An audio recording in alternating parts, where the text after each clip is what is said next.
Quality means doing it right when no one is looking. Henry Ford. DZ Tribe, Josh Thomas, super glad to have you. Be sure to follow and subscribe on Apple or Spotify to make sure you don't miss another episode. This podcast, by the way, is brought to you by Unbreakable Teams. We help entrepreneurs build the systems they need to crush their goals, the teams they need to execute those systems, and the accountability they need to make sure it all gets done. If you're ready to take your business to the next level and you know you can't do it alone, go to unbreakableteams.com now. Once again, that's unbreakableteams.com. Today's guest is Martin Saenz. Martin is a managing partner of Bequest Funds, which is a $50 million 506c Reg D income fund that pays an annual return of 9% to its investors monthly. Before co-founding a 26-person team in 2019 with his business partner, Mr. Saenz was purchasing various commercial real estate properties in the DC area since 2009. Over the years, his experience in acquisition, due diligence, and asset management has familiarized him with all aspects of the real estate market. Mr. Saenz is considered a thought leader in the real estate, mortgage note, and passive income industry. Martin, welcome to the Do Zone. Say what's up to the tribe and tell us something you believe is the key to getting stuff done that most people wouldn't think of. Yeah, thanks for having me on, Josh. I would go right to having a daily planner. So I use a physical planner every day and have done so for years. And I'll write down, what my goals are, what my targets are for the day to get me closer to my goals, what the quote is for the day. So which is my battle cry, what's going to kind of carry, what's the theme for the day. And then I write down my agenda.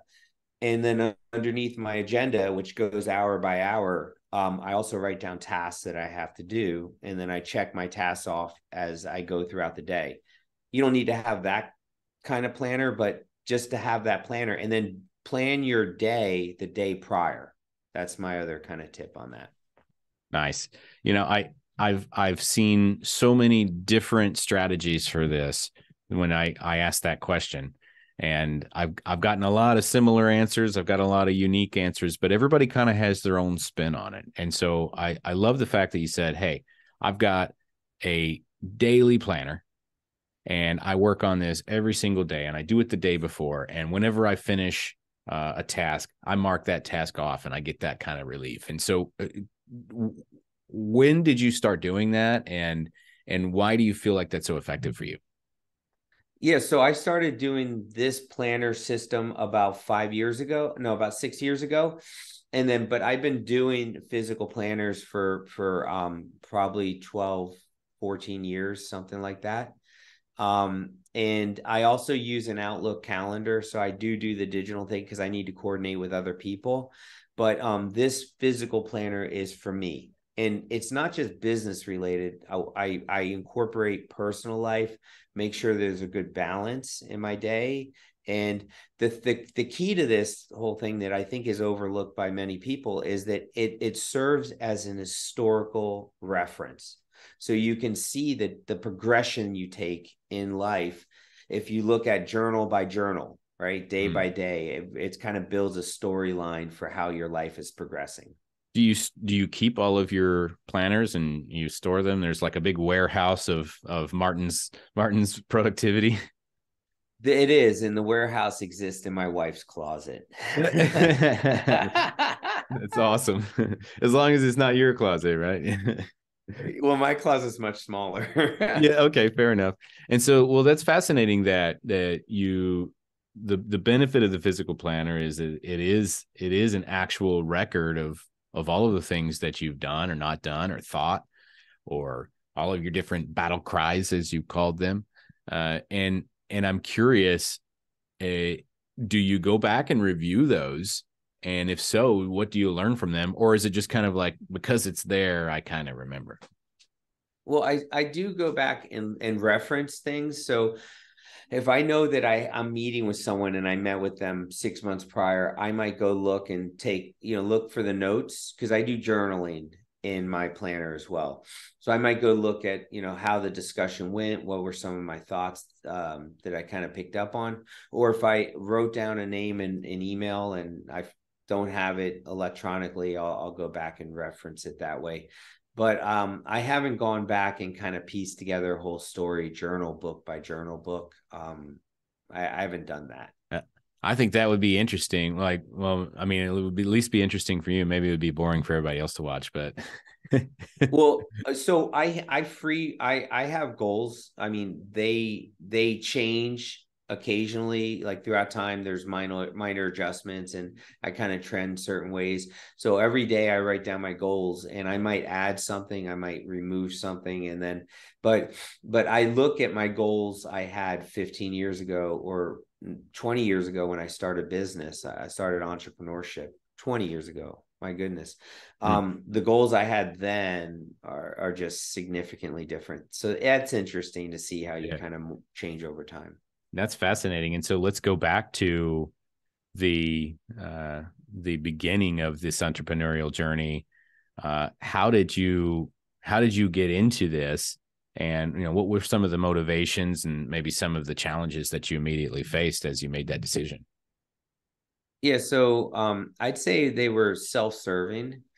Initially, I did not want to work another corporate job. And so, I mean, I only spent a few years in corporate America after getting an MBA, and I just hated every minute of it. It was just, you know, I felt dirty. I don't know how else to say it. I was just like all these people are sucking up to bosses, and just like it was just so much politics. I'm like, it was so bad.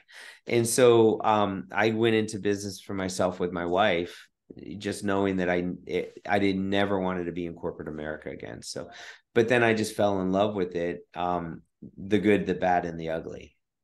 Right. And there was a lot of ugly. I mean, there's, you know, still a lot, there's a hardship, right, in business ownership.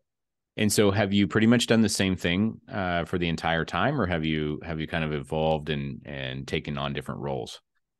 So my wife and I founded a government contracting company that we built up and sold in 2013. From the period of 2009 to today, I've been investing in mortgage notes, commercial real estate. So since '09, I've been doing what I'm doing today. Nice. And that's a long time, you know, 2009. If we really go back there, the economy was cratering at that moment, and the world was just a completely different place. And so anybody that can manage to do the same thing for through all of that and all of the transition, that's got to be fascinating. What would you say are some of your kind of tips for everybody out there to create that longevity and make sure that it is a sustainable business over a long period of time? Yeah. So, you know, Socrates, know thyself quote comes to mind. You have to self-reflect and really kind of know where your strengths and weaknesses are, and then have a game plan for where you want to be, and not just kind of, you know, foo rah rah cheerleading kind of, know where you want to be, like say it as a New Year's resolution, but you have to have a financial statement. So when I say know where you are, know where you need to be, like from a financial perspective. So having an updated financial statement that you meet with your spouse or partner, or, you know, over years, like every week, over years. So you build consistency and you build momentum. And on that financial sheet, where you have your income, expenses, asset, and liabilities, you also have your goals on there. So you actually measure your current performance against where you need to be and see where you're off. And so accountability is a big part of it. But if you really kind of learn to control yourself and grow yourself from a financial perspective, even if you have no money out of the gate, still just start building those disciplines. They will build a foundation for you that will, you know, let you endure over time. As you were saying that, it reminded me I was in middle school. I'm gonna date myself here. I was in middle school in 1992. Okay. And and we came to the auditorium, and somebody was giving a presentation on finances. And they don't teach it in the class, but there was somebody like a financial advisor or something, and they were coming in and they're talking about compound interest.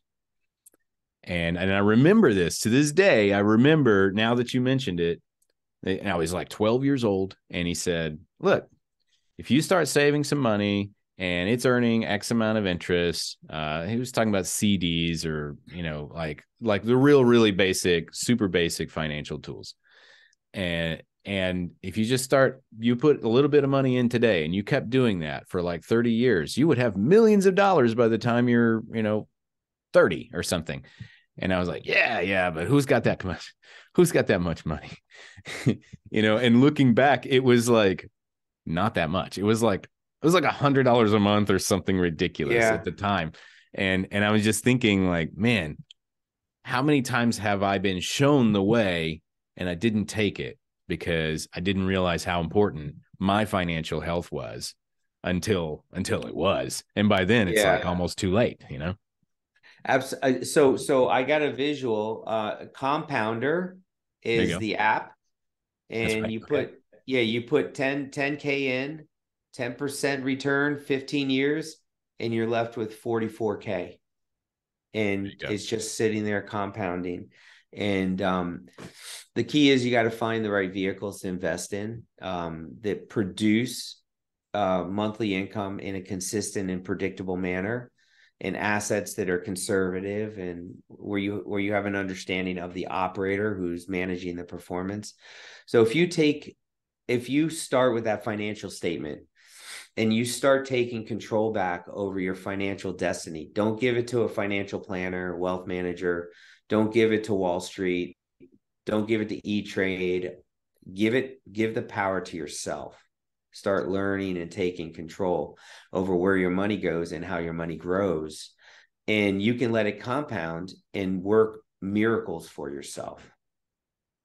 And so if you need to take control of this financial destiny by yourself, how does one equip themselves to be a better judge of those opportunities than somebody that's a financial planner that maybe has a license and has tons of experience? How does somebody prepare themselves to be in that position of control? And it's kind of the conversation about, well, do I want a job or do I want to be an entrepreneur? Do I want to hand this off or do I want to do it myself? So what are some ways that somebody can really take that control? Well, first you have to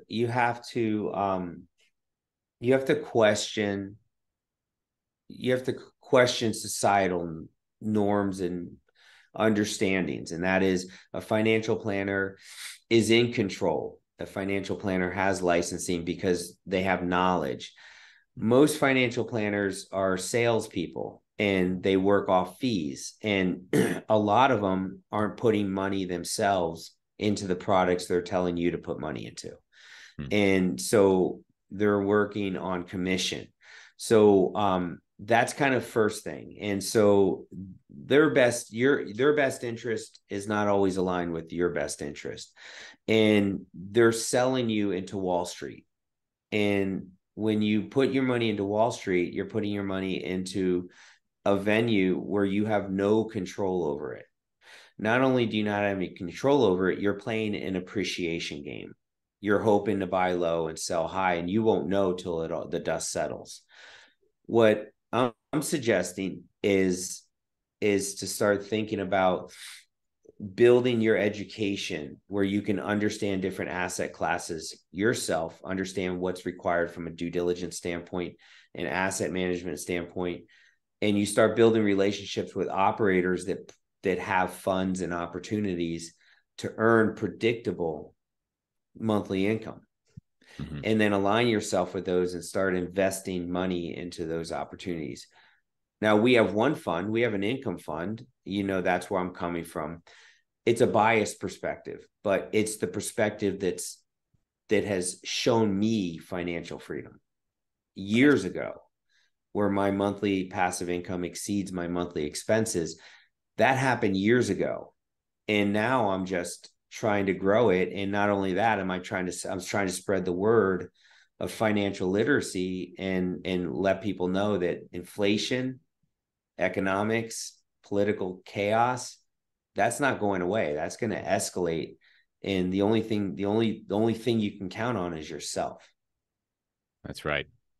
Only thing you can count on is yourself. And there's so many ways that we can cast blame on whatever's happening in the world, or somebody else, or whoever raised us, or the place that we grew up, or all of these other things. But at some point, you really just have to stand up and say, well, if I want this to change, I have to change it. I didn't get those advantages. I didn't get those benefits of, being born with silver spoon in hand or whatever. I had to figure it out, and I can sit here and I can complain about it and I can cry about it, or I can go and I can take control. And that's what you're really talking about, is especially with your financial destiny. You're talking about taking control. Where does where do all these systems want your money to go? If you think about financial media, Wall Street, the federal government, universities with student loan debt, they all want your money to go to Wall Street. Whether you're taking out a mortgage and it's being, banked, it's being traded on Wall Street, or you're buying stocks in a 401k, they all want your money, so they can, whoever has the money controls the game. Mm-hmm. And so what I'm saying is that you need to take back control and to grow wealth for yourself in a stress-free, less anxiety manner. You need to have a financial statement where where you're at. You need to have metrics in place, goals in place. So you're growing over time with your finances in a controlled manner. And you need to educate yourself on various opportunities to find out what's right for you. I love it. Okay, so let's take a moment here. We'll get into the Do Zone diagnostic. Are you ready? Yes. Awesome. So this is a series of 5 quick questions I ask every guest so that we can see how everything works and soak up all the knowledge that we can. Rapid fire. First thing that comes to mind, Martin, what's one thing that you do that keeps you focused on your goals? I invest in assets that cash flow with operators or funds that I have relationships with in areas that I understand. Love it. And how do you get back on track when sometimes you lose that focus? My planner and just how I'm putting my planner, how I'm planning my days tells me if I'm on track. Great. And who is your support group, Martin, and how do they keep you accountable? I have business partners that I have found, 2 business partners, and we have a lot of good communication over time, as well as going to industry conferences and meeting with peers that do what our company does. Helps me keep grounded, or aware, if you will. Nice. And so, Martin, you've solved a lot of problems in your life. How do you approach a difficult project that you're not really sure how to complete? Well, I think first, I kind of take responsibility for where I'm at the current point, and I say, well, I'm here for this reason, and then I need to take responsibility on creating the solution to bring myself out. So I never look outside myself initially as, what's the problem? What's the solution? I figure out what I can control within myself to help correct whatever needs to be corrected. Awesome. Last question. What's the number one pro tip that you would give to someone looking to get more stuff done in less time? I would say read books on time management. And my answer to every issue is education. Reading on what other people have done, what other people suggest. Coaching, I have a business coach. You need other people in their wisdom to help you move forward. Well said. And so tell us a little bit about what is it that you're doing now? You had referenced this income fund that you were talking about. So tell us some of the things that you're really passionate about now. I'm passionate about monthly passive income. I think everybody in this world needs it. As you get older, you're less active and you're less passionate about what you do, for the most part. And so you just get tired. Every decade you get a little bit more tired as you go about your business. And so as you decline with your productivity, you need to increase with passive income to offset that and make sure that you move forward in a manner that's not stressful. Most people are just stressed out about their money, about their finances, about, are they going to be able to retire? Are they going to eat dog food when they stop working? I mean, people are thinking about that, and you shouldn't be. You should be focused in the moment, making the most of how you can make it, being the best person you can be to yourself and others around you. I love that. And what is something that is there a vehicle or a strategy that you found has been particularly effective for creating passive income, maybe that you're an advocate for? Yeah, so I think a lot of people start out, when they think of passive income or just income in general, they think about, well, let me Google search what is paying the most, what fund or what opportunity pays the most. They're thinking the return. And that should be the last thing you think about, because you're going to go after the shiniest object if you're just focused on that.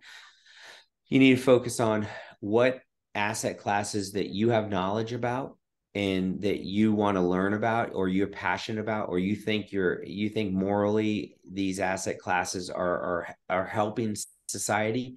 And then that will help you lead into, okay, well, what are some of the operators, what are some of the business opportunities out there related to these assets that you have knowledge about? And then once you kind of progress down that road, the last step is the rate of return. And is this in line with your financial goals you have for yourself?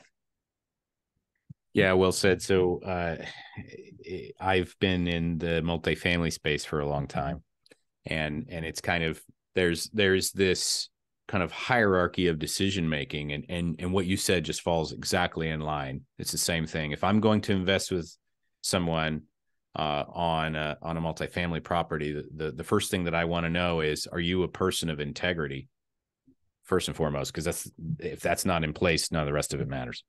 And then Yes. next, are you a competent person, which means, do you know what you're talking about? And then, are you going to be a good steward of my money?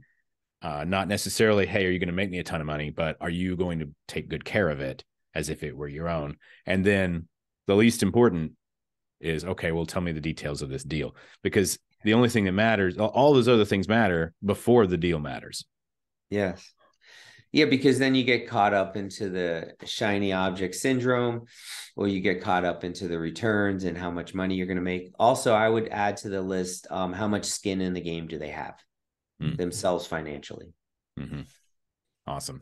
And so, who should reach out to you, and who would be a good candidate to connect with you, and who's somebody, describe somebody that you can help the most?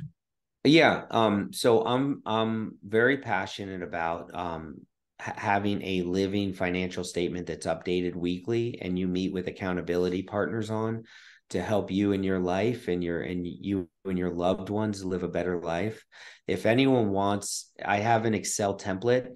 It's in a very basic form, and you can modify it to your situation, but it'll help you kind of start that journey of having a living financial statement. So if you email me at martin@bqfunds.com, I'll send you a copy of that. If you are thinking that you want to add monthly passive income to your world, you can send me an email as well, and I can just let you know about what we have in terms of an offering. Awesome. So Martin at bqfunds.com. Correct. Excellent. And so if you're looking for passive income, Martin Saenz is definitely the person that you want to have a conversation with.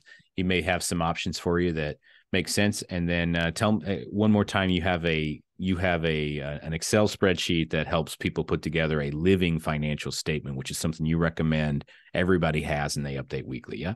Yes. Awesome. I love that. Martin, thank you so much for coming on here and sharing a little bit about your passion for passive income and for making that generous offer to our audience. For those of you who are interested in learning more about creating passive income, I recommend that you reach out directly to Martin. You can go to his email, martin@bqfunds.com, and make sure and request your living financial statement or the template for that. Once again, if you want to keep hearing great content like this, be sure to follow and subscribe to the Do Zone on Apple or Spotify. And remember, if you run a business that is stalling out and you're looking for a boost, for less than it costs to take your staff out to lunch, we got your back. Visit unbreakableteams.com to learn more. Until next time, remember, we all have the same 24 hours in a day. What are you going to do with yours?